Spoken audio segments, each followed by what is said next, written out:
Okay. Good morning, friends of the fraternity and our esteemed viewers. We welcome you today to a very important topic of discussion, India's security challenges and dynamics in a turbulent neighborhood. We have a very erudite panel today, and the speakers are in regular touch with many of these geopolitical and strategic forums, both in India and abroad. As you are aware, India faces a complex array of security challenges in its immediate neighborhood. An neighborhood which is often described as a ring of uncertainty. It's turbulent. There are problems both internal and external in Pakistan. We are aware of the problems and the influence of the Chinese in Nepal. Bangladesh and the present writ of the jihadis is well known to us. And after Sheikh Hasina has been ousted, they are totally anti-India currently. In the recent past, there have been slaying of many of our Hindu brethren. Myanmar is troubled with a complex scenario wherein the government's writ does not run outside the capital. On these issues and many more, our erudite panel of speakers, who are Brigadier Sehgal, who is a moderator. Brigadier Sehgal is well known in the strategic community. He is a PhD. He is a member of the task force of net assessment and simulation under the NSC, a consultant with the DRDO, and is currently the director forum for strategic initiatives, a policy think tank focusing on national security, diplomacy, and track two dialogues. In his previous appointments, he's been the senior fellow at the Delhi Policy Group, the founding head of the Center of Strategic Studies and Simulation in the USI, and a senior fellow at the Mohan Parikar Institute of Defense and Analysis, New Delhi. He often goes and takes part in track two dialogues that happen, especially with Pakistan. He will be moderating the discussions for today. Then we have Lieutenant General Shaukin Chauhan. General Shaukin Chauhan is a prolific writer, writes beautifully. He's been, after having commanded his battalion, he has been the DA in Nepal, in Kathmandu. Amongst the many appointments that he has donated, he's been the ADG PI in the Army headquarters. His last appointment was the DG Assam Rifles in Shillong, where he handled the complex issues with the Naga troops, Myanmar, and also with the other groups that were there. He was the chairman of the peace monitoring group, which was handling the peace with the Naga groups. He writes prolifically and is a regular contributor to many strategic forums. Welcome, General Shaukin. Thank you, sir. Pleasure to be here with you. Then General Pradeep Nair, who commanded 18 Sikh, and he commanded it in the turbulent areas of Manipur. General Nair has been he was the DG Assam Rifles when he superannuated. He has served in various types of terrain. He's also served in Bhutan on the Indian military training team. Presently, he's the Vice Chancellor of St. Mary's University of Rehabilitation and Social Sciences in Hyderabad. Welcome, General Nair. Thank you, sir. Pleasure to be here, sir. We have next Colonel J.S. Sodhi, a sapper who's a M.Tech from IIT Kanpur. Colonel Sodhi is a regular contributor to many strategic forums. He's a member of the USI. He has recently participated in New Jersey, where he spoke on Pakistan. In the University of Nottingham, he spoke on China. He has his own think tank, wherein he has a large number of people who work under him.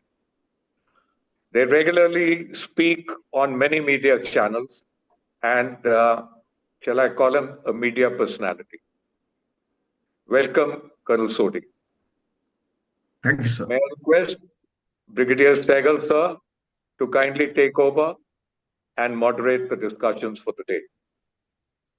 Thank you, Dipinder. Thank you. It's an honor to be on the show and privileged to be participating in such an erudite and well-known panel. And we hope to discuss an important subject today, threadbare. We are in a turbulent neighborhood, and what are the challenges that this neighborhood is creating for India, and what should be our strategy? More important thing is, we all understand the challenges, but the more important thing is that we must try and evaluate as to what ought to be done. Is our current way, the way we are handling our neighborhood, adequate? Is it not adequate? So, to begin with, I just want to flash out that what was the India's neighborhood first policy, which was announced in 2014. The fundamentals of that policy were regional stability, economic connectivity, and people-to-people ties with our neighboring countries under the framework of what we call was 5S: Samman, Samvad, Dialogue, Shanti, Peace, Samriddhi, Prosperity, and Sanskriti, Culture. This was the essentials of our neighborhood first policy. The reality, however, is that India's neighborhood continues to comprise politically, economically, and socially fragile states. There are recent developments in our neighborhood highlight major political churn in these countries as a consequence of youth-driven movements, economic fragility, and political incoherence. The internal politics and economic deficiency, as well as to balance allegedly overbearing India, interestingly, the states are prone to flirting with extra-regional powers. To overcome these dependencies of India's trade, energy, and essential commodities, they are tending to seek financial development support from regional and distant powers, mainly China, but also the US, turning them into regional stakeholders. We are well aware of the inroads being made by China in almost all our neighborhood, starting from the west, Pakistan, north, Nepal, Bangladesh, Myanmar, Sri Lanka, and along the island territories. We have also seen just now a report, a very disturbing report, how the Americans are propagating Jamaat as a key stakeholder in Bangladesh. I'm sure General Nair will dwell on this issue. The important part is that India has been trying to engage with these neighbors through development assistance, projects, project financing, essential services, providing strategic materials. Yet these countries remain markedly anti-India, and the discourse is becoming more and more pronounced against our country. So the question arises is, have we handled, despite our 5S policy of nuclear, neighborhood first policy, have we handled it properly? What ought to be done? Why is it that we have allowed things to deteriorate in the manner that they had deteriorated? What are the essential aspects which we need to be looking at in evolving our new strategy? Some of these issues are, are the core, we'll be discussing during the course of our deliberations. The important point from my perspective is that we have to accept one single factor in looking at the geostrategic location of India and its strategic future. A country like India with an enormous potential cannot grow until unless it has created a certain degree of salience in its neighborhood. If you recollect, when she took power in 2013, the first conference he called was our neighborhood conference. He called all ambassadors of his neighborhood countries and, and decided upon how do we go about managing a reasonable, secure, and a peaceful neighborhood. The similar issue, if you notice now, what President Trump is trying to do with his Western hemispheric new Monroe Doctrine is essentially is to ensure that the American neighborhood is, well, it does not pose a strategic or a security challenge, and it's a part of his economic uh, integrated policy. So, important issue from our perspective is that we cannot, I repeat, cannot go on the way we are in trying in not integrating our neighbors into our overall larger strategic security and development matrix. So this is where the challenge lies for us. It is not engaging neighbors which is an issue. It is how do we bring about cooperation, coherence, even competition. That's acceptable.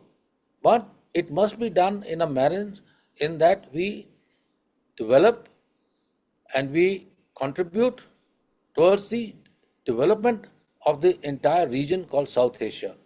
With these opening remarks, what I will do is I will first ask initial comments for 15 to 20 minutes by each panelist, and thereafter we'll open the house for discussion, follow-ups. I'll have the first this thing of any follow-ups which I want to seek clarifications from the panelists, and then we'll open up for larger discussion. Since Bangladesh is the current flavor and we are going to see elections next month, may I request General Pradeep Nair to give us his perceptions of the developments in Bangladesh. What I'll request you, sir, is I want you to give us an understanding of what is the kind of a political discourse that is going to take place. How do you see the election outcome and its consequences of whoever comes to power? Okay, and of course the role of the major powers who are involved, who are getting themselves inserted into the electoral process, i.e. both the Americans as well as the Chinese. Over to you, sir. Thank you, sir. Thank you so much for having me over. I'd like to thank General Dipender also for having invited me to such an erudite panel, and very happy to be among such great speakers here today. Well, I'm glad you brought out the relevance of Bangladesh, and in a big way you connected this to our neighborhood first policy. So I'll come to that policy per se later towards the second half of my presentation. But the specific questions that you asked in terms of the political developments as they stand, and what is the role that external players have played, I'll begin there and then touch upon a few other issues which I feel are relevant, including what is it that India must do going forward. So the political developments, as you know, sir, to begin with, Awami League, the party which was in power till the 5th of August 2024, is no longer in power. Sheikh Hasina is here in India. And the July Revolution, as they call, was there for all of us to see. We saw the large scales of violence that happened. And in the process of getting Sheikh Hasina out was also this anti-India hysteria which was built up. And there were many people who had, there are many countries which had roles to play in that. But I'll come to that a little later. But as you see now, Awami League is out of the scene. So the next biggest party is the BNP, Bangladesh National Party. Tariq Rehman, the prodigal son of Khalida Zia, is back. And he came, and within a few days, his mother, who was ailing, who's been Prime Minister herself on 2 occasions earlier, she's no more. And you saw those images of our External Affairs Minister also going there, handing over the letter from our Prime Minister. But today, there is a survey that has been done, and which clearly brings out, there's a survey which has been done internally, there's a survey which has been done by a think tank in Europe, another one done in US. All of them point towards a victory of the BNP. However,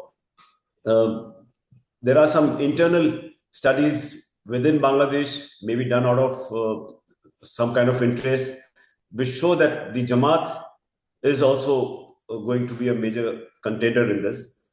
And Jamaat, as the viewers should know, was largely responsible in trying to prevent the formation of Bangladesh in the first place itself.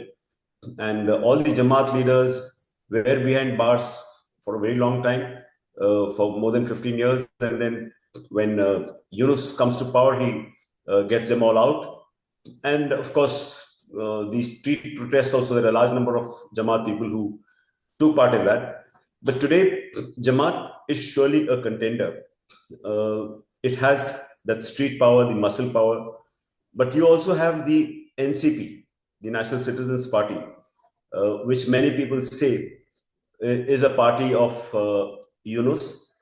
But we need to see that more objectively, going by the people who are contesting on behalf of NCP. As you would know, just 2 days back, on Thursday, the campaigning for these elections have begun. And there was a great degree of dissatisfaction amongst many people of the NCP itself, mostly youngsters, young students, when they saw that the party is in some way trying to align with Jamaat. Many of them have withdrawn their candidature. Some of them have become independents. That has not really worked in NCP's favor. So while when the party itself was formed in February 2025, everyone said that it is an out-and-out Yunus party. Yunus always had political ambitions. Going back, if you see in 2006 also, he created a party, but could make no forward movement. So that is how NCP was seen. So that's the third contender. And as I see the results, to my understanding, it should be a BNP victory. Of course, he also has this added advantage. Tariq Rehman also has this advantage of his mother passing in the recent. So he has that sympathy wave also with him. And between the three, I would say in our favor, what would work is the BNP, given that they have long experience of being in power. Not surely as radical as the Jamaat will be if they seize power. But what surprises everyone is the support that has been extended to Jamaat, which you brought out. Probably you were alluding to the very recent audio clip, which the Washington Post had put out, where you hear some top diplomats of the United States speaking to factions in the media who are Jamaat aligned. And it's, I think, a 6-7 minute audio clip.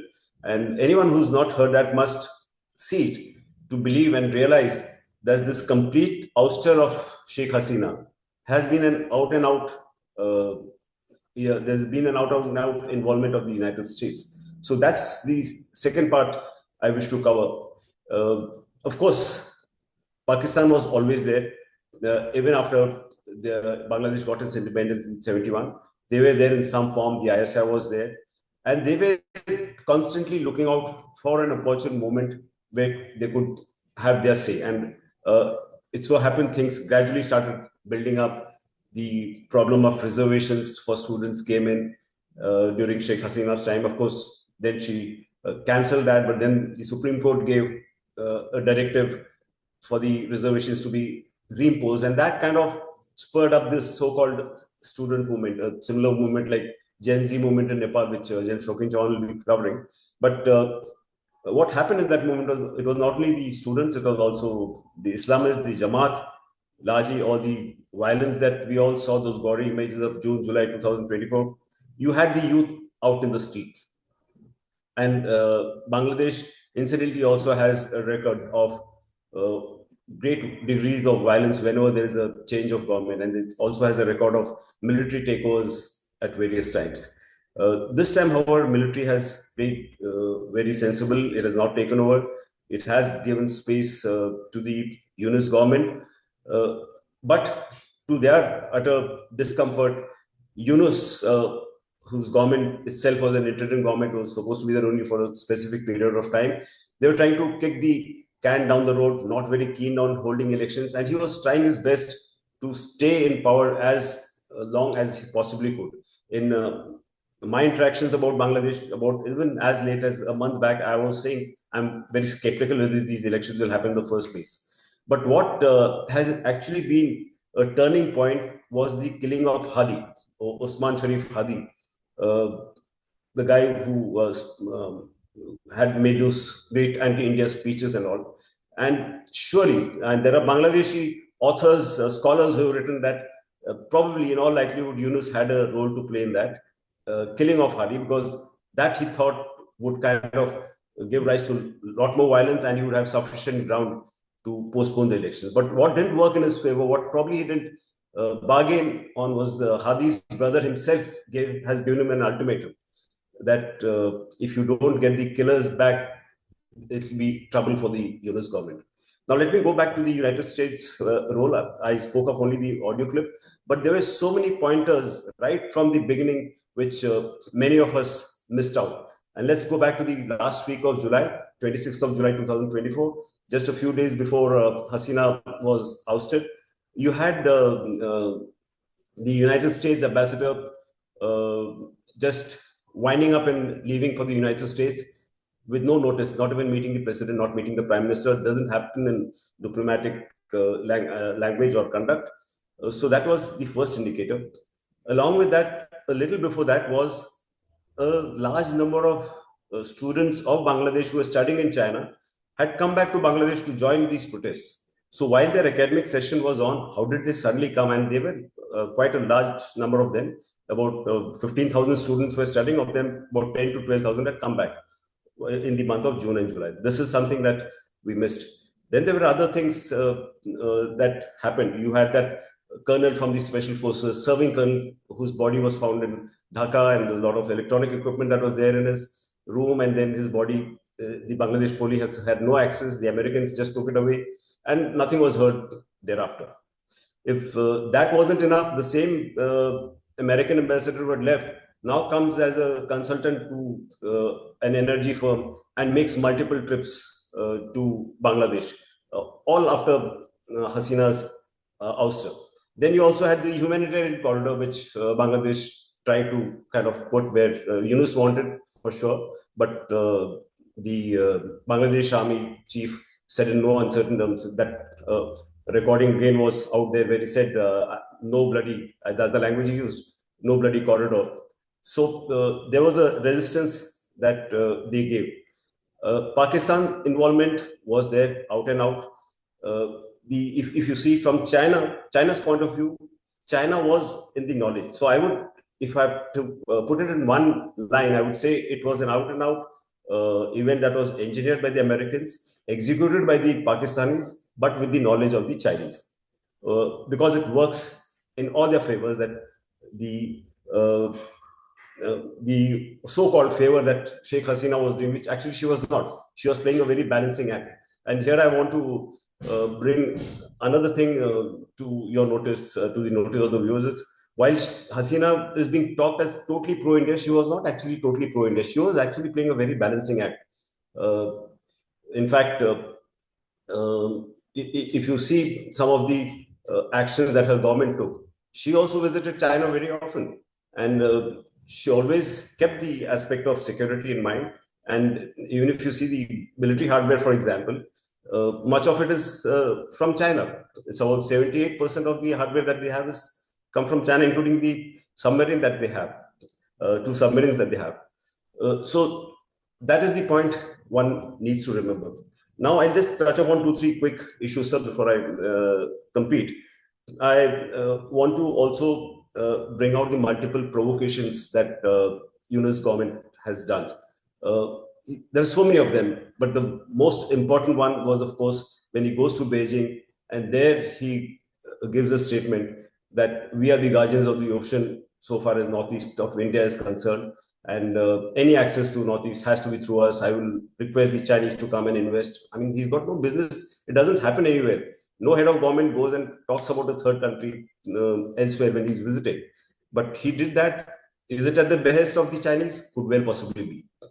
The other thing I want to bring out also is that there is a lot of stories that are being spun in Bangladesh, that most of the stories about the Hindu killings are all inflated, which is not the case, because every single incident that happens, it's out there in the media. Very recently, some the viewers must have seen where Dipu Chandra Roy, one boy was he was actually lynched. Thereafter, his body was hung and burnt.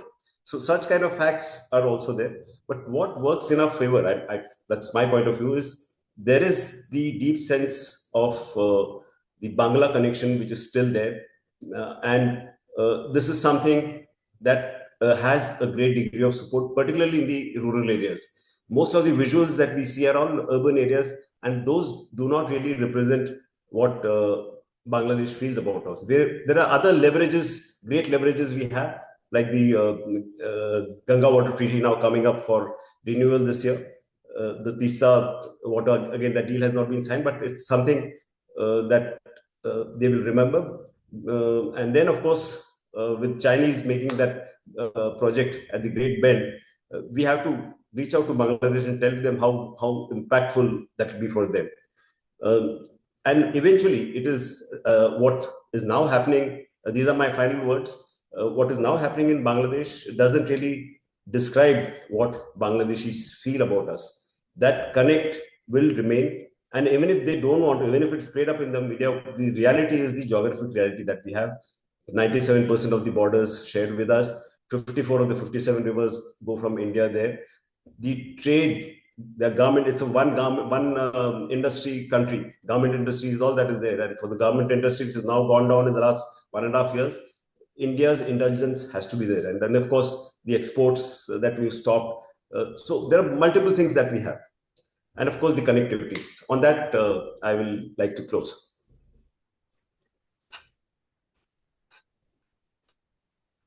Very interesting remarks, very detailed. You have covered almost all aspects, but I have just one small query as a follow-up for you. What is that if BNP wins, will Mohammed Yunus and NCP take it at face value? A. What will be the role of the Bangladesh army in institutionalizing the new administration or putting in place the new administration? Should there be an attempt to derail the political process? Do you see any sign? I just want your 1 minute reply, sir. So that's a very good question, given that only yesterday Yunus has made a statement. While the elections will go as scheduled, but the counting of the votes will take long. The results will not be out immediately. Now, this is a very important statement that is made. I mean, a country like Bangladesh, why should it take so much of time? Exactly. So there is still an endeavor, still a hope that he might still get. That's what he's hoping. But in my calculations, it will be the BNP which will be coming to power. And if that happens, NCP will be just onto a side. But the Jamaat will have a sizable number of votes. And surely much more than what they've got in all the previous elections. Okay. But I see a transition where the army will help facilitate BNP coming to power. Because the larger things, the army understands very well, no matter what rhetoric happens at the lower levels. Okay, thank you very much. Thank you very much for those very interesting remarks and your reply. Now I turn to General Chauhan for discourse on two important states, Nepal in the north and Myanmar in the east. One is troubled by political insecurity. Seven governments since the last constitution was there, they can't seem to get their act together, playing all kinds of roles. And on the east, we have Myanmar, which is in a perpetual state of both internal destruction, military's role to destroy the institutions, a fight back by some kind of a independent and a nationalist elements who are trying to regain their country. So under these circumstances, may I now request General Chauhan to share his views and thoughts on this very important developments. Thank you. Over to General Chauhan. Good afternoon, sir. Thank you for calling me to the Cavalry Roundtable. Always such a privilege to be amongst ignited minds. I heard Pradeep's discourse on Bangladesh with great interest, because somewhere along the line is when you started the subject of India, the issue is that the relationship that you brought out between India, Bangladesh, Pakistan, Nepal, Bhutan, and Myanmar are relationships that we need to understand. And unless we understand these processes and we are able to draw some kind of conclusion on what is this contiguous problem between us, if we have a problem, or are we creating problems for ourselves without really understanding what the issues are. Now, I would love to show you a presentation, but 15 minutes doesn't make sense to actually show you presentations or show. Oh, take 20, yeah. Really nice one. Okay, let me see if I can. I can share a couple of maps with you. You know.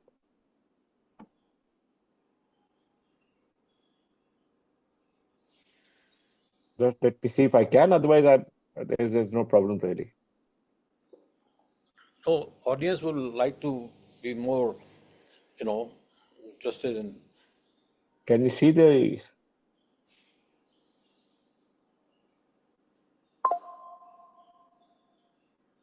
Can you see the place, sir? Can you see my presentation? Yeah. I can see the presentation. Yeah, I can see it. You can see it? Yeah. It's on India, Myanmar, Nepal, right? Yeah, India, Myanmar, Nepal, right? Sure. So why I've put this presentation across to you is just to show you this relationship. You spoke about it, but let me put it in pictures. As I said, pictures are worth 1,000 words. So here's the important one, that we have to understand what our own country is like. We're not a nation. We are a subcontinent of nationalities. And unless we understand this idea about India, we will never understand our own country, and we never understand our own relationship with these countries that we are dealing with. And because we never understand these relationships, we are constantly saying, we are against him, he's against us, and everyone's against us. Because ultimately, that's all I hear in any strategic forum I go, that we've lost this relationship, we've lost this relationship. We never had it. These are everybody on our periphery are a domestic issue. Unless we understand those domestic issues, we'll not get this thing right. So Brigadier Sehgal spoke about India. Now let me just put it in a picture or a couple of slides. That is Pakistan on the west. There we come to China. And from there we come to Nepal. Now you understand this relationship of the map with these countries, Pakistan, China, and Nepal. And you understand how Nepal stands between China and India. The king of Nepal, Turbulent, spoke of Nepal being a yam between two boulders. A yam is a small piece between two boulders. And what he said then in 1950 was, either side that we go to, we will get crushed. So the best way for existence for Nepal, independent existence of Nepal, was to stay in the center so that it didn't get crushed. Now, that's an important understanding for you, because we can't say was with us all the time. It wasn't. We can't say Nepal was with China. They're merely trying to exist independently. So keep that in mind. Now, come to the next country. There is Bhutan, a tiny little country, but extremely strategic location.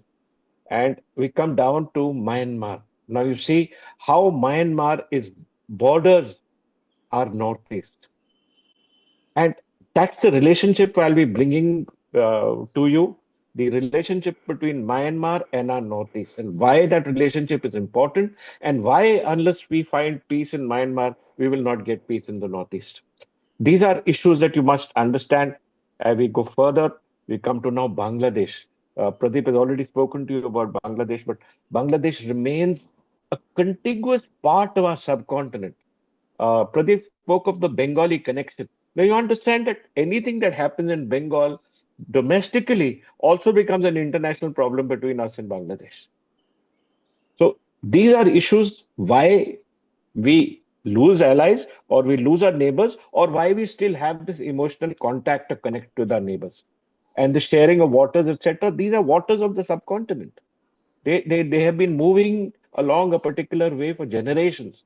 But we don't seem to understand that, yaar, ye hamara pani nahi hai. It's not our water. It comes from somewhere else and goes somewhere else. We are merely either the upper riparian or the lower riparian or the middle riparian, wherever the process is. But the connect is, it is cultural, the connect is religion, the connect is geography. This is the connect of that large subcontinent that we're talking about. That we are not just one country in one separate place. We are connected to all these people, domestically and internationally. And we are bound to have problems with them. There we come to Sri Lanka, and finally Maldives, and then back to Pakistan. So this relationship has to be understood, and why I wanted to show you this particular slide. And between all these countries, what is, other than China, what is the one common aspect? Is that all these countries are fragile countries, economically fragile, politically fragile. And because they're fragile and because they're economically fragile, nothing seems to happen in between.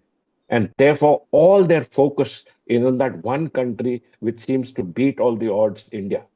We are both an economic miracle, we're a stable country, we have a stable political system. So all these countries are also looking at India and saying, why aren't they like us? Why are they different? We are part of the same subcontinent. And therefore comes the issue of continuous problems between them. And we have to be prepared for these continuous problems. Unless you're prepared for continuous problems, you problem with us is that we think, yaar, हाँ, ये sort out हो गया, अब 20 साल के लिए कोई problem नहीं होगा. It will not happen like this. We will continuously have domestic issues between our countries because we are not one single culture with different nationalities in our country. Bangladesh and East Pakistan or East Bengal and West Bengal are the same. Waters are the same. The systems are the same. Cultures are the same. Myanmar is totally connected to India's northeast. And I'll just tell you how. So this is the inner circle, and the outer circle is also not a very stable circle. So be prepared in our systems to be continuously at loggerheads with everybody, because domestically and internationally our problems are the same. So let me just come to Nepal.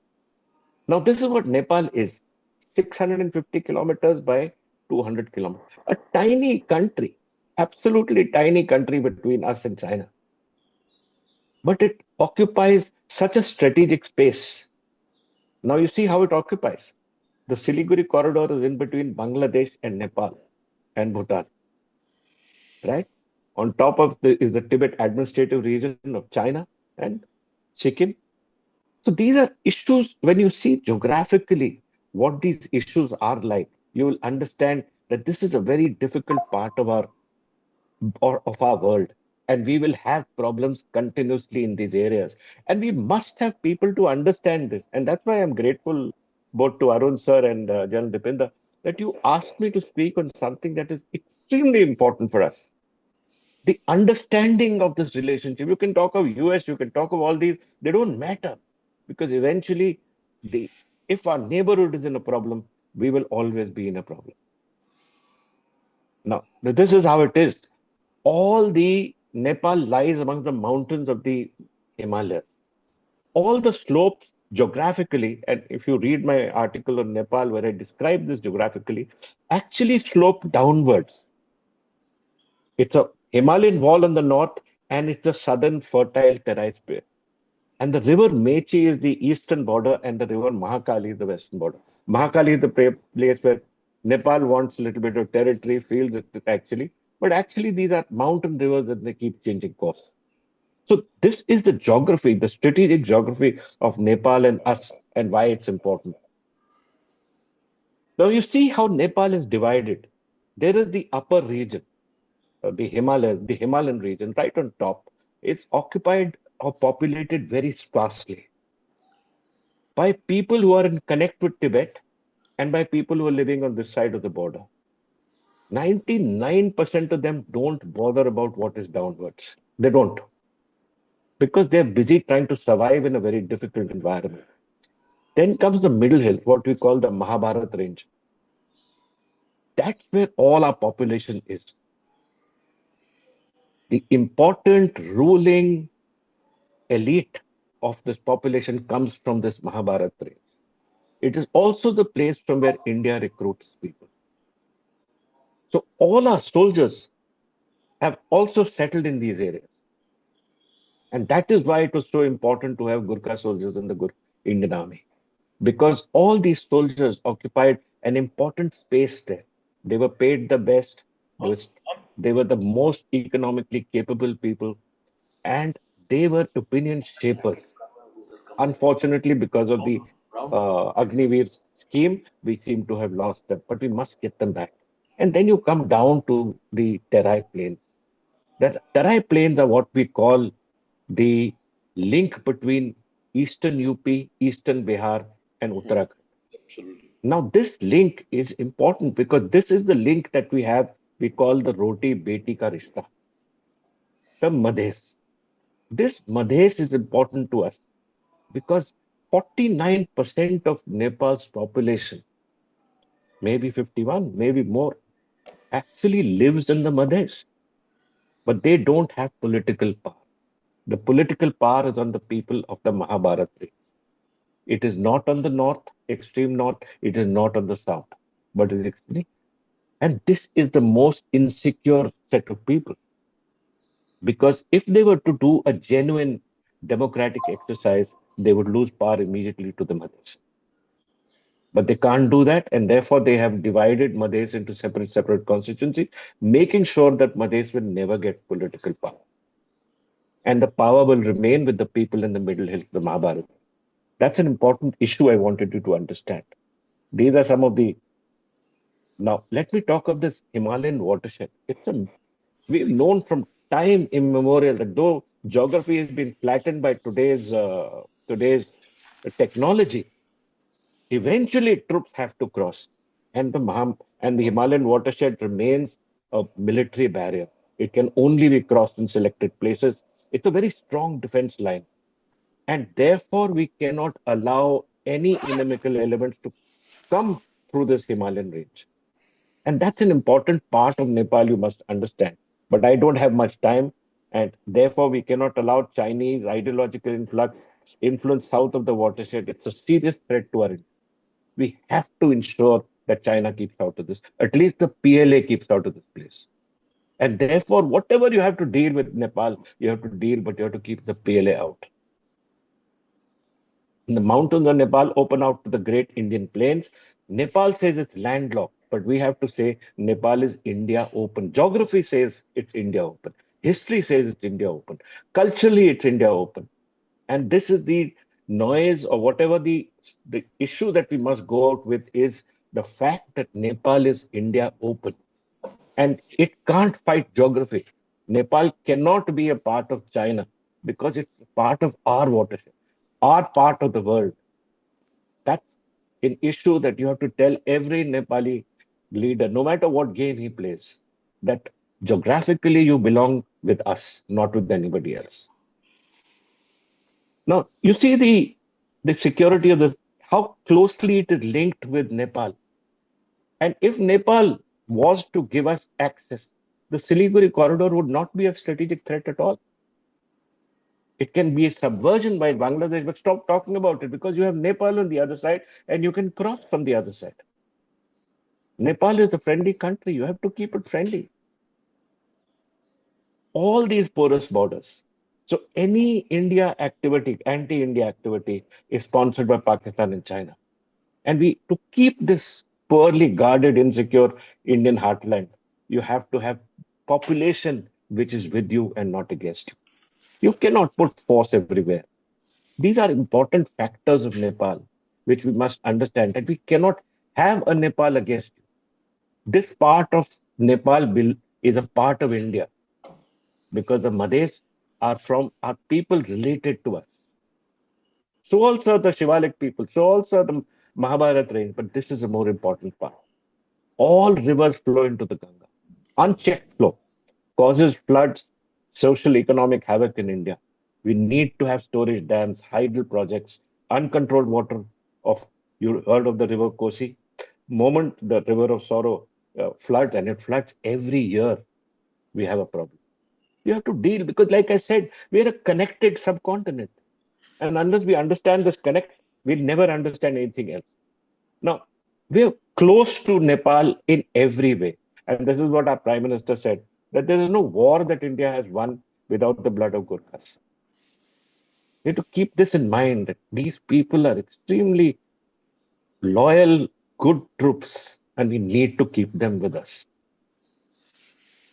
And from the beginning, they have been friends with us. From the beginning, it isn't an issue. And even till today, we are the closest. The Nepal army and the Indian army is the closest to each other. And the issue is that all I can say is that we are in constant touch about what is happening in Nepal, and we are constantly interlinking with the Nepal army. Because the situation, I will not talk of what happened to Gen Z, because everyone knows what happened. But the who came to the fore, it was the Nepal army. Who handed power back to the political setup to Sushila Karki? It was the Nepal army. And the Nepal army is in touch about what's happening there. It's a stable army. It is the most stable institution in Nepal, and therefore we must keep them with us. I'll stop here on Nepal, but I will go to another part that is important, which is Myanmar. So let me just look at Myanmar and tell you why Myanmar is important to us. Uh,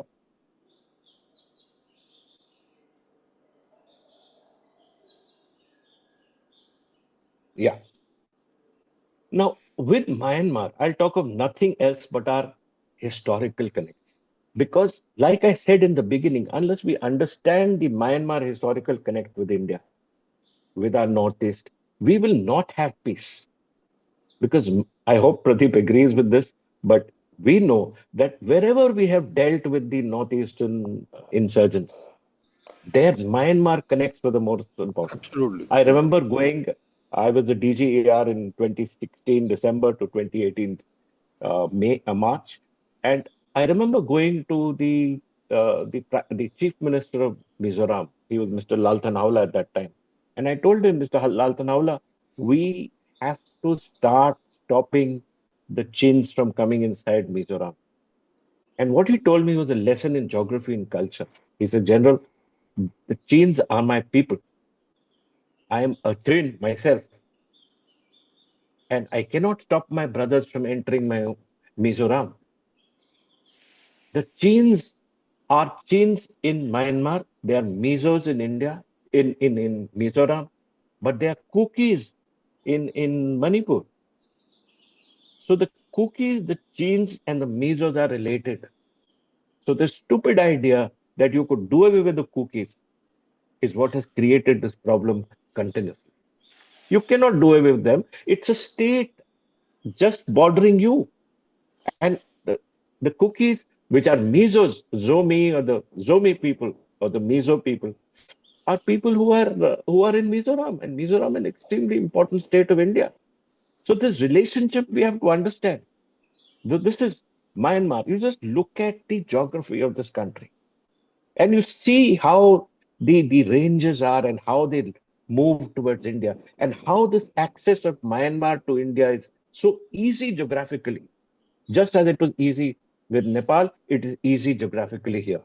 And unless you understand this geography and you see how the waters flow, you see how the slope of the land is, you'll come to know why we are so accessible. And no amount of forces, Assam Rifles has what, 22 battalions or 23 battalions along this 1600-kilometer belt. Even with 4 companies, 5 companies up, you cannot police 1600 kilometers of difficult terrain. You just see the terrain. And why it is so important for us to understand that you cannot guard this with troops. You cannot, a fence will not make any sense.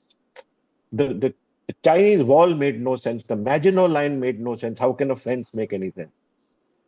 You cannot stop people from moving. Am I right, Pradeep? So if you cannot stop people from moving, you have to prepare these populations. You have to deal with these populations. So internal problems become external problems. This is the issue that I want to talk about. One more view of Myanmar with India, and you see the slopes of the ground. You see the way the green merges into the red, and this is how the proximity is. And you see on the west or the northwest is this huge landmass of China. So these are relationships that only geography can tell you. Here's the Chin state, as you can see in the center. See how it borders Manipur. See how it borders Mizoram. See how Rakhine state, you keep talking about the Rohingyas, the Rakhines are south of the Chin state. And the Rakhines cannot cross. I took this map to the Home Minister and I said, sir, the Rakhines cannot cross through the Chin state to come into our northeast. They cannot come to Mizoram. It's not possible. The Chins will not let them come. So therefore, stop getting after the northeast, because the Rohingyas will not come through this place. They'll come through Bangladesh, because that is how they're related. So when you see this, you realize why things happen and why we continuously misunderstand every issue that we are doing. Because no journalist does his job, no Mandarin in the Home Ministry or chartered to do their job. And when you take maps to them and you try and explain to them, they nod their head, but they don't understand. Because what makes more noise is see how the Rohingyas are occupying our country. Yeah. Totally false perspective. These are our northeast. And let me show you 2.6 to 8% of our land mass, 3.1% of our population, 40 million people from diverse origins, 220 different dialects and languages. But how are they connected? I will end with this because you need to understand how these cross connects are. They look at the cross connect. The Myanmar is the mother country from where all these tribes came into India. All these tribes. The linkage between the Northeast India and South Asia is 1500 BC. The tribes started moving towards India, towards what we call our Northeast. Austric-speaking Khasis migrated from Burma in 1000 BC. Movement of Indian traders through Southeast Asia. So see the connect, the Buddhism moved to Southeast Asia. Hyun travel, our homes, who are today say Assam, and our homes are such a, important part of our political ecosystem now actually came into India in the 13th century from Upper Burma or Yunnan. These are situations I haven't built. You just have to go into history and see the travel of these people. So see where they belong to and why every one of them are both a domestic and international problem between us. So I'll end here. Thank you so much. Thank you, Shakeen, for this masterclass on what I call connecting geography with demographics. And Pleasure, sir. trying to make people understand how the geography and the people connect and how they describe or they decide on the politics of the region.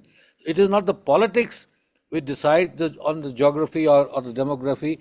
We have to look at the geography and the demography Absolutely. to see how the And politics of the why region there affect. cannot be peace here? It's domestic issues linked with international issues, and why these issues don't make sense at all.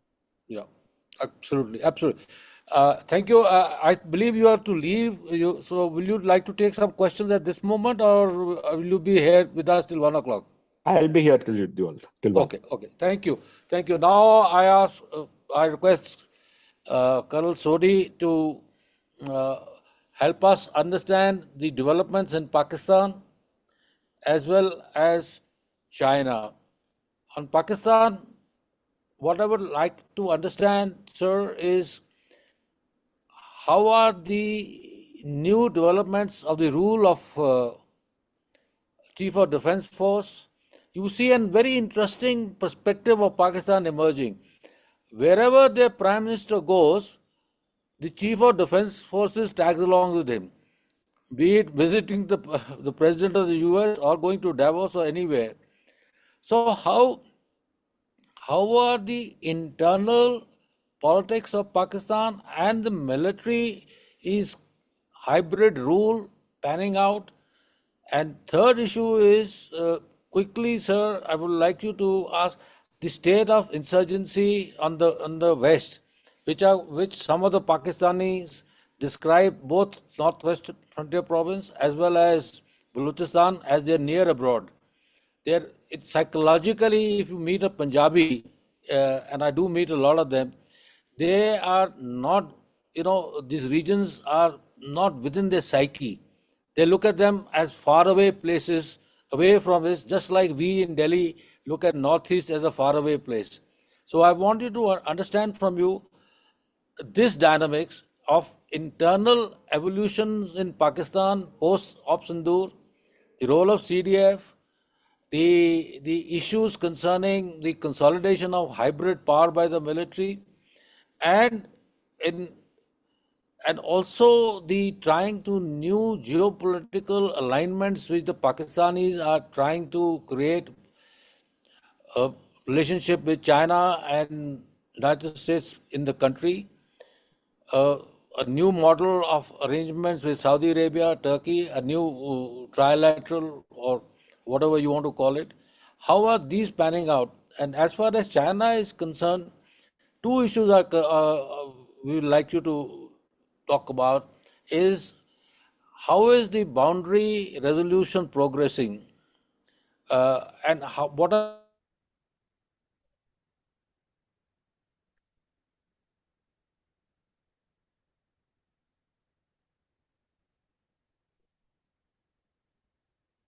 recording has stopped? Okay. Okay, so that's one issue, and the second and more important issue is that there is a certain, I mean, you have a perception of India trying to make up economic and political relationship with China. What's your take on that? Over to you, Colonel Sodi, for your remarks, please. Thank you, sir. Jai Hind, sirs. First and foremost, my immense gratitude and heartfelt thanks to the Cavalry Roundtable for having given me this opportunity today. It is my immense honor and privilege that I'm part of such an esteemed panel whose writing and discussions I follow religiously and regularly. To understand Pakistan, we'll have to go a little back in history. After India defeated Pakistan in December 1971, and Pakistan was split into two with the emergence of Bangladesh as a new nation. In the next month, on 24th January 1972, in the city of Multan in Pakistan, a conference was held which is famously called as the Multan Conference. This was chaired by Zulfikar Ali Bhutto, the then Prime Minister of Pakistan. In the Multan Conference, three decisions were taken for the future of Pakistan. One, Pakistan will acquire nuclear weapons. Two, Pakistan will support terrorism in India. And three, in the times ahead, Pakistan will wage a war on India for Jammu and Kashmir. Well, the first 2 points of the Multan Conference, that is nuclear weapons and supporting terrorism, we all are aware they have been successful. But for long, Pakistan could never achieve the third point of the Multan Conference of waging a war Because whenever any military conflict took place, be it Operation Sindoor or be it Kargil, always Pakistan was militarily defeated by India. But things changed on 14 March 2013 when Xi Jinping became China's president. Xi Jinping in 2013 realized that with the immense financial path that China was now sitting with, it was time to fulfill China's military aspirations. And the most important military aim for China is Taiwan. But China had a problem of Malacca dilemma. As we all are aware that in case the Malacca dilemma is blocked by the American or the Indian Navy, the transshipment of the fuel and the other commodities becomes a problem for China. Hence, Xi Jinping introduced the Belt Road Initiative, and part of the BRI was the CPEC, the China-Pakistan Economic Corridor. And since 2013, China and Pakistan started having a greater amount of friendship. Now, few years before that, when in 2001, the terrorists attacked the Indian Parliament and India mobilized its forces known as Operation Parakram, we were almost to a near war, but which never happened. It was that year that China realized that the issues between India and Pakistan will never go away. They'll only get graver with each passing year. Now, after China had been defeated by Vietnam in the 1979 war, after that, China, as a matter of policy, did not get entangled in any military conflict because it needed time to prepare itself economically, militarily, and then, like I said, the first and foremost military aim of China is Taiwan. So in 2001, when Operation Parakram happened, in that span of 4 years, China supplied only 11.43% of the Pakistani defense requirements. Now, China had one problem that time, that whatever weapons it was making, there was no testing that could be done in live combat scenarios. An advantage with the Americans enjoyed enormously because in any conflict in the world, generally the American weapons are used. But China did not have this luxury. So after Operation Parakram, when China realized that the tensions between India and Pakistan will never de-escalate, they'll only increase, they decided to step up their sales of the weapon system equipment to Pakistan with the hope that someday they will be tested. And they were absolutely right. Last year on 4th July, Lieutenant General Rahul R. Singh, the Deputy Chief of Army Staff of the Indian Army, stated that during Operation Sindoor, China was not only supplying Pakistan with real-time intelligence, but also using Pakistan as a live laboratory for the testing of its weapons. This was exactly what China had planned after Operation Parakram. In the period of 2005 to 2009, the percentage of the Chinese weapon systems in Pakistan increased from 11.43% to 38%. And in the next 5 years, 2009 to 14, it increased to 51%. And 15 to 19, it increased to 73%. And the last 4 years, that is 2020 to 24, it became 83%. So as far as China was concerned, it had found a great ally in Pakistan where its weapons would be tested, and they were being tested in lifetime scenario, combat scenario. And one of the biggest things which happened was after the Pulwama terrorist attack happened in 2019, and we launched the Balakot airstrike. That was on 26 February 2019. The next day, on 27 February 2019, Pakistan launched Operation Swift Retort, in which for the first time, along with the American weapons which were used by Pakistan for the first time, Chinese weapon systems were used, including JF-17. And thereafter, we saw what happened in Sindoor, where Pakistanis used the Chinese weapon systems in a large majority compared to what they use the American weapon systems. Now, as far as China was concerned, Pakistan was proving to be an idle situation where it could live test its weapons. Another thing which happened between the Pakistan and the Chinese nexus was that when India abrogated Article 370 and 35A on 5th August 2019, This brought China and Pakistan in a very tight embrace, and this has got a direct relation with what has happened with Pakistan's 27th constitutional amendment. Now, after the Article 370 and 35A were abrogated on 5th August 2019, on 9th and 10th August, Shah Mahmud Qureshi, the Pakistani foreign minister, flew to China and discussed with the top Chinese leadership that something strong had to be done against India. The Chinese top leadership, led by Xi Jinping, assured Pakistan something would be done. After the visit of Shah Mahmud Qureshi on 9th-10th August, on 11th August, the Indian External Affairs Minister, Dr. S. Jaishankar, went to China for a day's visit where he told the Chinese top leadership that while abrogating these two articles was necessary to ensure development of Jammu and Kashmir. But the Chinese had already made up their decision based on the talks they had with the Pakistani foreign minister on 9th and 10th August. After Dr. Jaishankar left China back for India, orders were issued by the Chinese top leadership to the military to plan something in India. They waited for the snow to melt. And next year in April 20, we saw the incursion in eastern Ladakh happening. This also had a direct link with what Pakistan was planning. After abrogation of Article 370, Pakistan decided that it would not restrict its terrorism activities only to the south of Pir Panjal ranges. It wanted to cover the whole of Jammu and Kashmir, including the north of Pir Panjal ranges. But that was proving difficult because of the high security grid that India had. So when China launched the eastern Ladakh incursion in April 2020, and some forces were moved rehashed within Jammu and Kashmir from the north of Pir Panjal ranges towards eastern Ladakh, as the forces thinned in the north of Pir Panjal ranges, we saw for a period of 3 to 4 years how the terrorism activities increased in the north of Pir Panjal ranges. Now, this was a clear indicator that the Chinese and the Pakistani leadership were working totally in tandem against India. When Operation Sindoor happened, India struck Pakistan at 1:05 a.m. on 7th May. An operation will lasted for 25 minutes. At 3:30 a.m. Pakistani time, the Chinese ambassador to Pakistan, Jiang Zhaidong, was rushed to the Pakistani ops room in the army headquarters in Rawalpindi, where he was given a briefing of what India had done.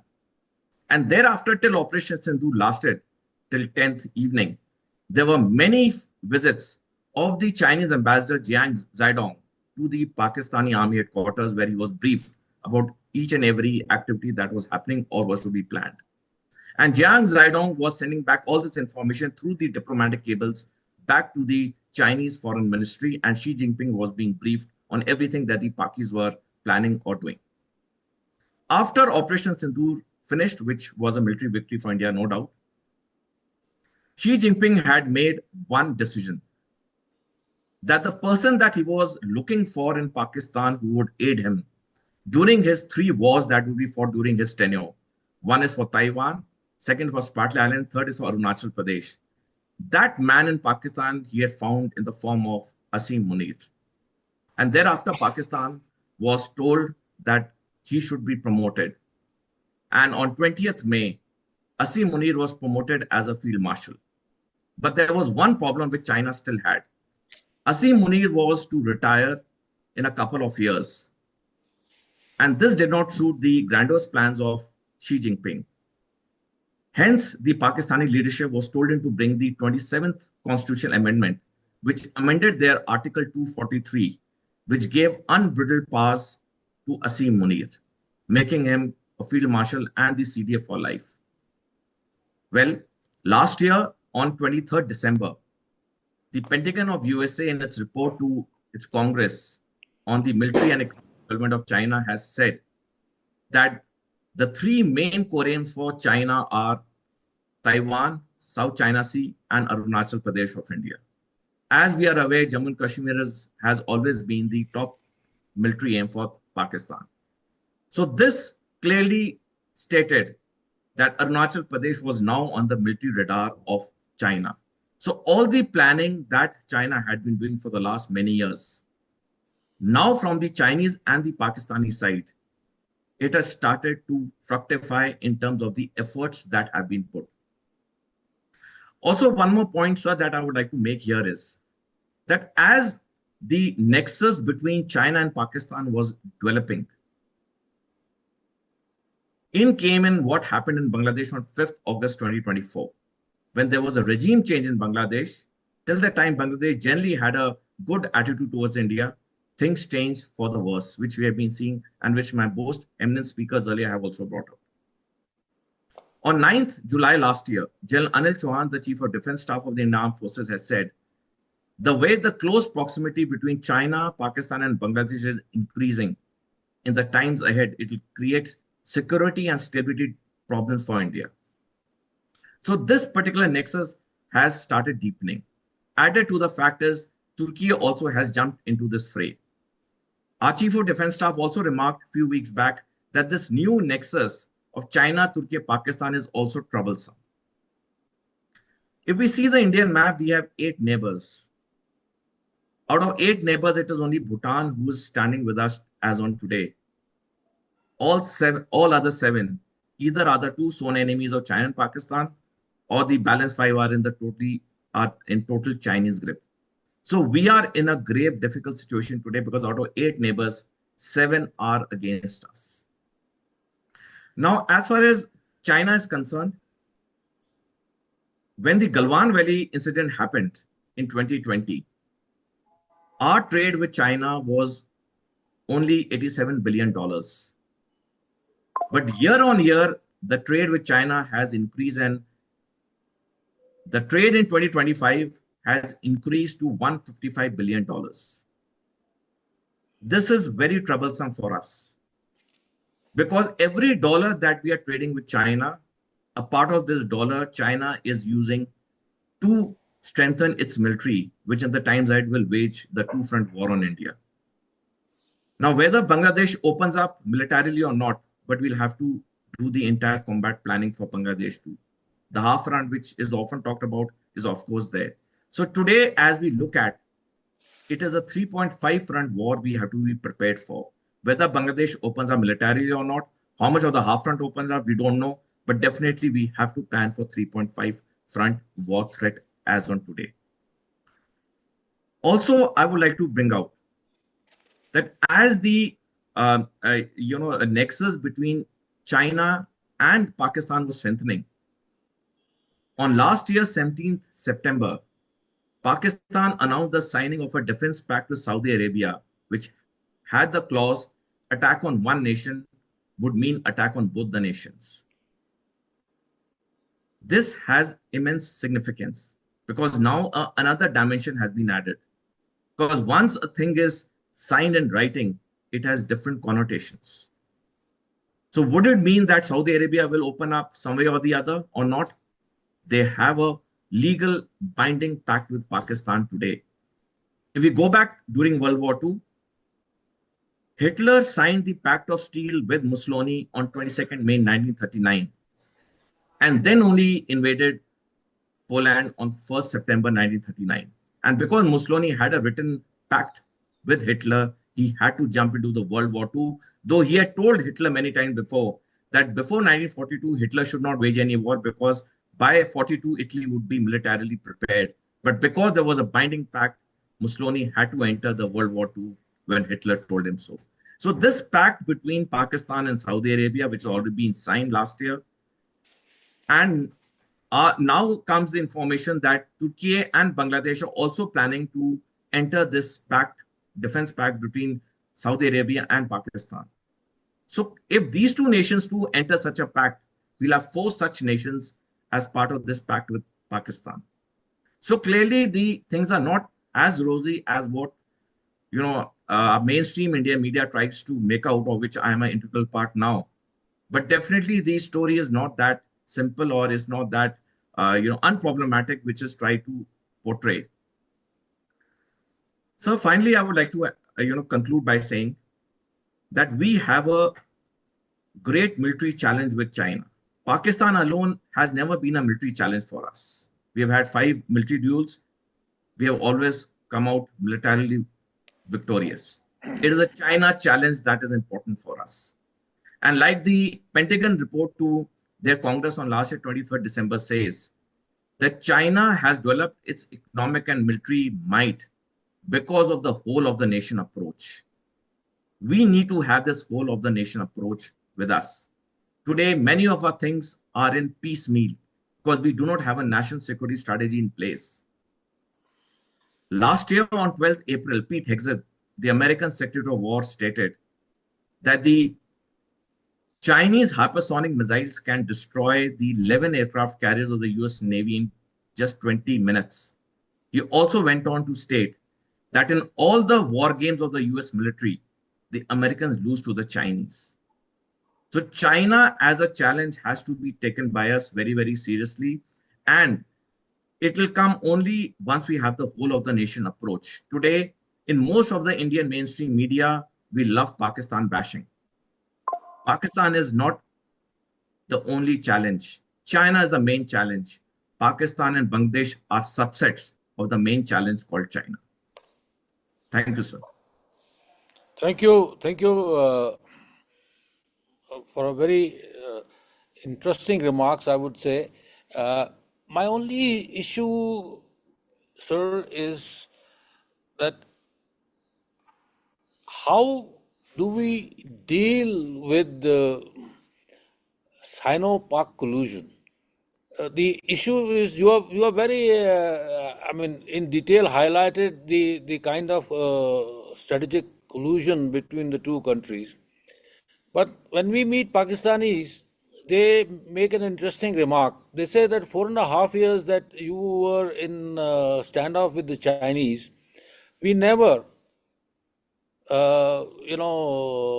did anything to which sort of escalated your security dimension, particularly on the Western Front. That's the point they make. We agree, we don't not an issue. The second point is we no doubt have an LAC issue with the Chinese. But historically speaking, if you go by the analytical perspective which General Chauhan gave, China is not deemed to be a power which expansionist power. It's not an expansionist power. What China generally tries to do is to ensure that its old past territorial spaces that it reclaims. A. B. As far as the Tibet and other threats are concerned, as you are more aware than I am, is the fact is that this is their absolutely near abroad, an area which is totally still not under full management of the Chinese, Han Chinese. So China is, that's why the Western Theater Command is the highest militarized command of the PLA. So the question that arises is basically is that given the fact, and I'm not going to dispute the fact there is no strategic cooperation, given the fact there is a strategic cooperation and a collusion factor which is escalating between these two, the two issues arise. Issue number one is how do we manage it in the medium term? Do we manage it by security, by upgrading resources, upgrading capabilities, or there are other means of managing it? A. B is now with the Americans also having jumped into Pakistan and become a very important partner of the Mr. Munir's discourse. How does the American factor weigh in on the Sino-Pak collaboration? That just these two questions, if you can answer, you can give us a perspective, that'll be. Sure. So coming to first part of your question, that is how to manage the collusion and cooperation between China and Pakistan. So we have to increase our economic and military preparedness. There is no other shortcut to that, because come what may, the collusion between China and Pakistan will not reduce. It will only increase with each passing day, as we've been seeing in the last few decades. So in 2019, our defense budget was 2.5% of the GDP. Last year, it has reduced to just 1.9% of the GDP. Chanakya centuries back said, the military power of a nation flows out of its treasury. We need a very high percentage of the GDP as a defense budget. I hope in the coming budget after a few days, this point will be taken care of. Because till the time we do not have money, we will lag in things. We are seeing the immense shortfall in the fighter squadron strength. We are seeing that our submarine strength has come down to the 1992 level, which is the lowest. The aircraft fighter squadron strength is the lowest since 1962. So we need money. Our only answer to stop this is our economic and military growth, and there are no two other ways. This collusion will not decrease between the two. These two nations understand the language of a strong language, which we can show once we have more economic and military power. So, coming to the second part of the question about the American factor now with Pakistan. Last year on 4th of December, when America released its national security strategy, it clearly stated that Russia and China are not threats to America. And this cleared one point, that America will never do anything which will upset China. Xi Jinping's one more worry ever since he became the president in 2013 was whenever he would attack Taiwan, what if under American pressure, the Indians would open up on its western front? This worry got dissipated last year when on 20th January, Donald Trump became the American president. And after that, we have seen that come what may, the Americans haven't gone strong against China. So this threat of, or this fear of Xi Jinping also has been taken care of by Donald Trump coming to power. So as far as the American factor is concerned, we have seen the closeness between Asim Munir and Donald Trump after Operation Sindoor. And here I would like to add one more point. After Operation Sindoor ended on 10th May, in the next 1 month, 7 delegations of India comprising 59 members visited 33 countries, telling the world how Pakistan is a state sponsor of terrorism, how we were successful in Operation Sindoor. But in that 1 month period also, Pakistan got a loan of $43.4 billion from the world's 3 biggest monetary institutions, International Monetary Fund, Asian Development Bank, and World Bank. And in all these 3 international monetary institutions, the major voting rights are with the 3 superpowers, Russia, China, and America. And most of these members in these 3 monetary institutions are also members of G20, who attended the summit organized by India in October 2023, where India spent over 4,000 crores on G20 summit. Okay. And these people had a great time, but yet when it came to the voting rights, they voted. Got your point, sir. Got your points. Thank you. Got you. Okay, so I think we are about to be in a concluding sort of a way, but I just want to ask both General Shaukin Chauhan and General Nair. So we have outlined in great details the way our neighborhood is, what the need to engage it. General Chauhan very rightly said, I agree with him totally, is that geography and demographic are the key areas. So we have to deal with these countries from that perspective, more in terms of a cooperative engagement, looking at not mere political engagement would do, and try to wean away population intellectuals and make a difference to the lives of those people, since we are connected. As far as, but what should be our outline strategy? And similarly, Pradeep sir, how should India, depending on your understanding of the outcomes which you talked about post-elections, how should India new engagement strategy with Bangladesh should be, because if we see that a new constitutional government takes part, they of course would have their requirements will be entirely different. They will have to operate within the framework of our relationship, which is already outlined. This is an interim government. They can play what they want to do, but the new government will have to play the cards. Similarly, India will also have to engage with the new government. How should we go about doing these things is some of the questions that we need to have, because after all, we understand the problems of the neighborhood, but what are our strategies to deal with the neighborhood is the key issue. Your General Chauhan sir first, and then General Pradeep, please. So it's difficult to talk about strategies when we don't understand the issue, you know. So let's just say that we Okay, have let's to say what are first the issues that we understand need to understand? that we are a country that is made up of different people, and we have to, and these different people also are majorities in our neighboring countries. And unless we understand that these neighboring countries are going to be affected by what happens inside our country, this idea that we can continuously say they should be grateful to us is an anomaly. There is no gratefulness. You're dealing with people of your own population, whether inside or whether outside outside our country, the borders of our country, because we are a connected subcontinent. And we can have peace if we understand this link between our connections. Yeah. Otherwise, you're only trying to, and the other thing is this misunderstanding.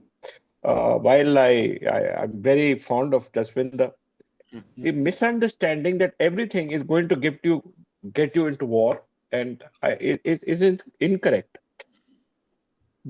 Our Prime Minister has spoken of the fact that this is not the time for war. As you said, China has never actually, even when we lost the 1962 war, we have to understand that China went back to its line Yeah. and has Always continuously mentions that. negotiated with us on the 1959 line. You have to go into history to understand the reasons for these lines. You have to go into history to understand the reasons for these insecurities. And you have to have an ability to deal with these insecurities. The problem is that our domestic populations do not allow us to carry out what we would say an idea of how we can deal with these countries. And the noise that we hear in mainstream media is the noise of people who are uneducated. So my strategy would be, sir, deal separately with the states that are on our periphery. Those states are connected to the countries that are on our periphery. The more sensitivity you show them, the better they will feel and the better we would be able to be connected with. I had gone to Myanmar as the DG Assam Rifles, and I must relate this to you that uh, when I was in Myanmar during our conversation during the national level meeting, the Home Minister of Myanmar, who was a uniformed general, came up to me, and I was the only one in uniform. And he said, General, we have a common enemy, and that is China. And he also told me how to get over a difficult problem of, how to carry out joint patrolling with them by merely changing the word and saying, if you say, let's do coordinated patrolling, I'll agree. Joint patrolling is against our constitution. Now, you imagine, sir, for 10 years, we were talking about joint patrolling with Myanmar, and we could not get them to agree. And it was simply, this was not understood that joint patrolling is against the constitution, but coordinated patrolling is not. So unless we have diplomats who are able to look at this issue, same with Nepal, sir. Nepal's not against us. So, Jaswinder, I don't agree that we have problems with them. It's not against us. It is trying to stay independent. Where has Nepal allowed the PLA to come inside their country? They're not allowed. It's a complicated area. It's a complicated situation. Just because they say they want to keep space from you doesn't mean they're your enemies. And when I was the DA, Jaswinder, you keep this in mind. Uh, Everyone was talking about the Maoist rebellion, but our soldiers are all over the Mahabharat range, and I used to go there to talk to them about their pay and allowances and to take medical teams because throughout the Maoist rebellion, our medical teams used to go there.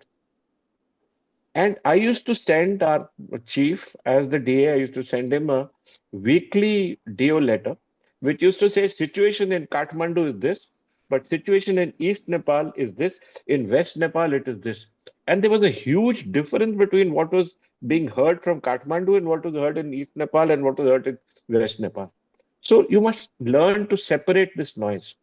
The third issue when we dealt with Nepal was that after the Maoist rebellion came in and Prachanda took over, we were still a very strong political force inside Nepal.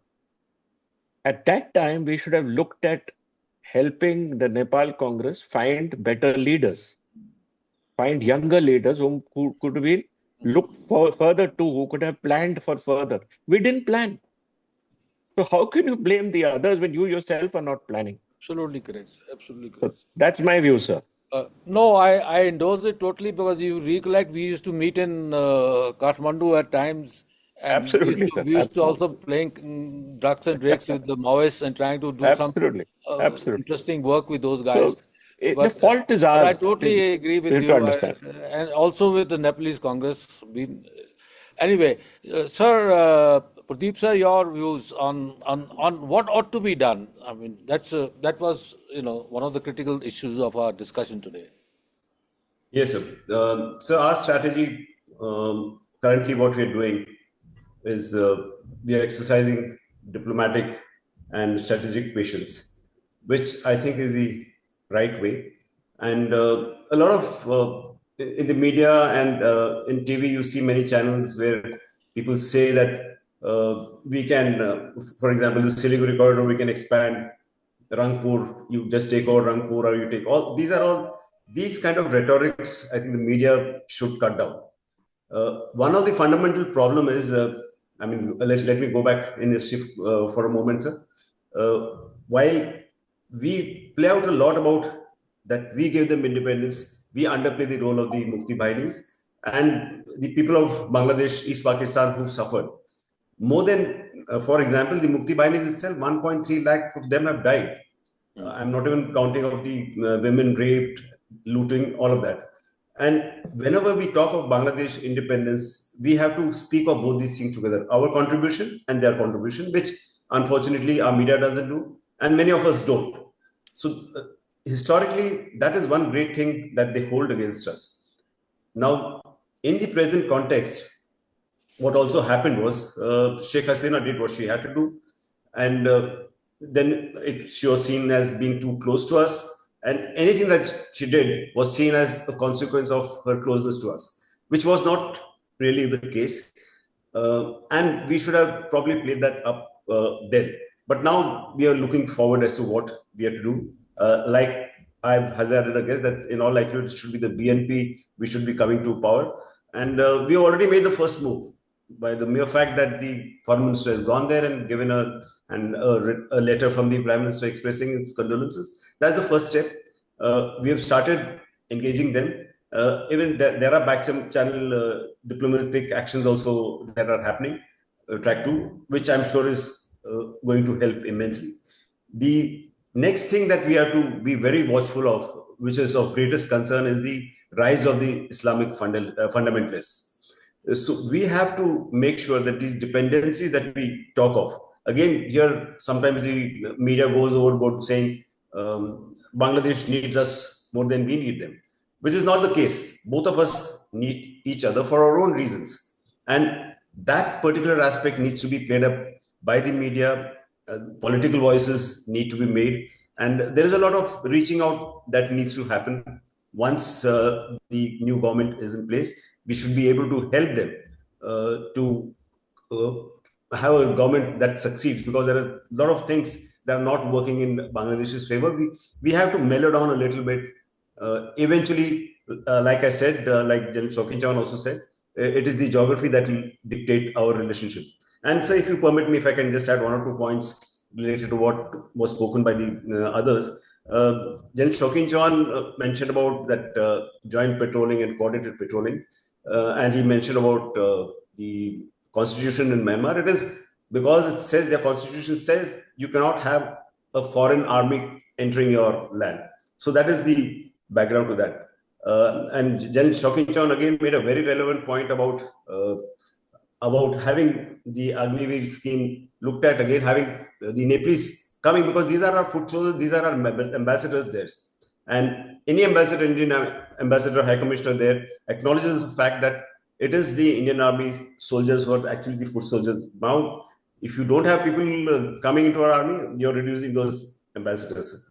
One point which Jasri Sodi made was about CPEC. And this is where I tell everyone that when you talk of CPEC, you also have to talk of CMEC, the Myanmar corridor, that it's on two fronts that they're trying to reach the Indian Ocean. So we should not be talking of one. Whenever we speak of one, we need to speak of the others. On that, I conclude. Thank you very much, sir. We have had some very interesting discussion. I think a lot of good points have come out, which I'm sure will be useful to the listeners. I just like to make as my concluding remarks two issues. All we are living in our neighborhood, which I call comprising of shatter belts. Shatter belts are areas of great geopolitical importance where there will always be an outside interest, and that is something which we have to learn to live with it. So how do we deal with these issues? It's not that the Americans have done this or the Americans propagated change of governance in Bangladesh, or they've done so and so in Pakistan, etc. Those are their jobs. They will do it. But what is our job? How do we cooperate and integrate this neighborhood, which rightly said is a pressure point towards India, because all nine of them have a relationship with us. They don't have any continuity with each other. So the point of issue is what I call a cooperative, coordinated and cooperative engagement with our neighbors. We need to move beyond the political leaderships of these countries to reach out to the people of these countries, reach out to the intellectual classes of these countries, reach out to the other groups in these countries, not only the leading political groups. If Jamaat today is an issue, we should be, I'm going out to say, putting on the limb, we should reach out to Jamaat and to understand what are their perceptions are. We should also need to understand is that irrespective of the fact that they are radicals, Jamaatis, both in Pakistan and in Bangladesh, their, their political voice is very limited. They don't win any seats. In this case, we are now seeing that they might become some kind of a force because the Americans, again, idiotically believe that they can do this kind of a political engineering. It can't be done. You see what happens in Pakistan. None of the Islamist parties win any seats. So the question basically today is that eventually it is the people of these countries who are looking for a better life, and it is the people of these countries who are geographically integrated with us that we have to reach out to them. And so our strategy should be apart from other hordes of other institutional engagement with these countries, we must always look to engage with those people who are opinion makers in these countries, not the politicians who are statement makers in the countries. So shift should be from statement Well to said. opinion Yeah, makers in these countries. Thank you very absolutely. much. And I'll now request General Dupinder if he has any questions from this thing. I don't think we have the time for that, but over to you, General Dupinder, sir. Sir, Thank you, just one sir. comment, sir. Sorry? One comment, sir. Yeah. Yeah. No. Yeah, sure. Go Sir, ahead. while all the speakers, including Brigadier Sehgal, have made very important and very justified remarks on our neighborhood policy, but I think the larger problem is within our own governance and our interactions, our social medias, our news channels, and our people who write and show that we are the big brother in the town and people have to listen to us. We do not, if we do not correct this mistake, these discussions will just be an academic discussion and nothing beyond. That's all I've got to say. Respectfully agree, sir. Totally agree. Uh, it leaves me to thank Brigadier Sehgal, who so ably steered the whole panel discussion. Thank General Chauhan for weaving geography into the landscape of political threats and military threats. To General Nair to give us a great perspective into Bangladesh and the problems thereof, and to Colonel Sodi for looking at Pakistan and China the way he's done. Perhaps what we missed out today is the emerging hybrid threats and the gray zone warfare, and the cyber attacks, the radicalization, terrorist financing, the Hawala transaction, drug trafficking, and such like. Perhaps in the next, we would like to touch on that. Thank you very much, gentlemen, and thank you to our listeners. Thank Jai you. Hind. Have a great day. Thank you very much, sir. Thank you very much. Very kind of you. Thank Very you, sir. cooperative. Thank you.